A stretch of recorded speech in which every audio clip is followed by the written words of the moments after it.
પરીક્ષામાં 2024નું પ્રશ્નપત્ર આવી ગયું હતું, તેને લઈને અમે ઘટસ્ફોટ કર્યો હતો. 7 તારીખનું જે પેપર હતું એને 11 તારીખે મેં વાત કરી કે ભાઈ આ જે પ્રશ્નપત્ર છે એ પ્રશ્નપત્ર 2024નું પૂછાયેલું છે.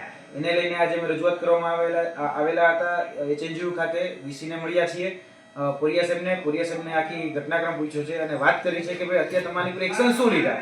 તો અમારી જોડે ફક્ત કમિટી તપાસના નામે ઢીંડક નાટક એ કરાઈ રહ્યા છે. અહીંયા અત્યાર સુધીમાં હજી કોઈ પ્રકારના એવા હાર્ડ એક્શન લેવામાં નથી આવ્યા. ક્યાંક ને ક્યાંક અમને એવું લાગ્યું છે કે કોઈને બચાવવાનો પ્રયાસ થતો હોય, કોઈ કોલેજને છાવરવાનો પ્રયાસ થતો હોય, અથવા તો કહી શકાય કે કોઈ એજન્સી જે છે રાજકોટની એ એજન્સીને છાવરવાનો પ્રયાસ થતો હોય એવું અમને સ્પષ્ટપણે લાગી રહ્યું છે.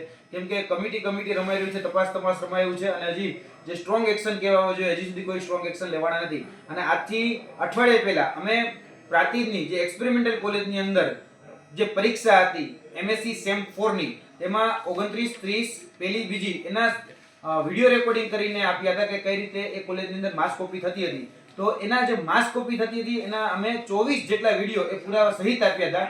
હજી સુધી જોવા જઈએ તો ફક્ત ને ફક્ત એ સેન્ટરને સ્થગિત કરવામાં આવ્યું છે, એટલે કે રદ કરવામાં નથી આવ્યું અને આગળ બીજા કોઈ એક્શન એ સેન્ટર વિરુદ્ધ પણ લેવામાં નથી આવ્યા. એટલે ભાઈ કોને બચાવવાનો પ્રયાસ કર્યો છે?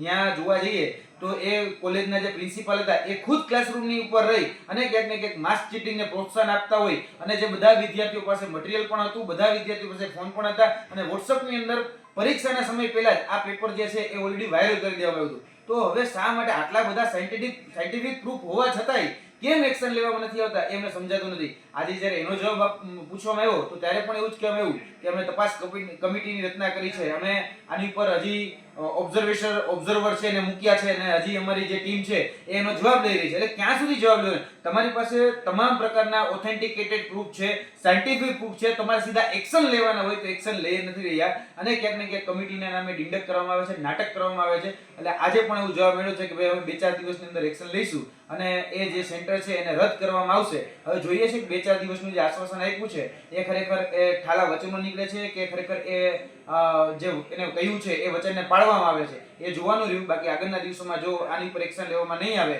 તો અમે સ્પષ્ટપણે કહીએ છીએ કે આવનારા દિવસોમાં એચએનજીયુના હવે ઘેરાવો કરવાનો સમય આવી ગયો છે વિદ્યાર્થીઓને સાથે રાખી. કારણ કે એલએલબી ના સેમ 4 ના જે વિદ્યાર્થીઓ છે એ સતત અમને પૂછી રહ્યા છે કે સાહેબ અમારે પરીક્ષા બીજી વખત આપવાની કે આ 2025 નો ઉમેદવાર એવું કહી રહ્યા છે કે અમારી પરીક્ષામાં તો વાંધો નહીં આવે ને. સાહેબ પાસે એનોય જવાબ નથી. સાહેબ એવું કહી રહ્યા છે કે અમારી કમિટી ડિસાઈડ કરશે. હવે સાહેબની કમિટી ડિસાઈડ ક્યારે કરશે એ હજી સમજાતું જ નથી. કારણ કે અંધેરી નગરી ગંડુ રાજા જેવું શાસન ચાલે છે તો અહીંયા કુંભકર્ણ નિંદ્રામાં બધી તપાસ કમિટીઓ છે ને એ ક્યાંક ને ક્યાંક તપાસ કરી રહી છે. એટલે તાત્કાલિક ધોરણે આનું જો નિરાકરણ નહીં આવે તો એલએલબી સેમ 4 ના વિદ્યાર્થી હોય કે પછી એક્સપેરિમેન્ટલ કોલેજના વિદ્યાર્થી હોય એ તમામને સાથે રાખી અને આ હવે ઘેરાવોનો કાર્યક્રમ આપવામાં આવશે. કોલેજનું સેન્ટર રદ કરવાની બાબત તો છે, પણ માસ કોપી જે વિદ્યાર્થીઓ કરી છે 120 જેટલા છોકરાઓ છે અંદર, તો એ બાબતે શું કહેવું છે? એમના ઉપર શું એક્શન થવું છે? ખાસ કરીને જોવા જઈએ તો બધી જ જગ્યાએ આમાં એક્સપેરિમેન્ટલ કોલેજની અંદર વિદ્યાર્થીઓનો પણ વાંક છે અને ત્યાં સંચાલક છે એનો પણ વાંક છે. એટલે વાઇસે વર્ષા બંનેનો વાંક છે. તો બંને ઉપર એક્શન લેવા જોઈએ. અમે કોઈને છાવરવા નથી મૂકતા. હું વિદ્યાર્થી આગેવાન છું છતાં પણ વિદ્યાર્થીઓ ચોરી કરતા હતા તો તાત્કાલિક એની ઉપર પણ કારણ કે ચોરી કરવી એ પણ ગુનો જ છે અને ચોરી કરાવી એ પણ ગુનો છે. એટલે બંને ઉપર એક્શન લેવા જોઈએ.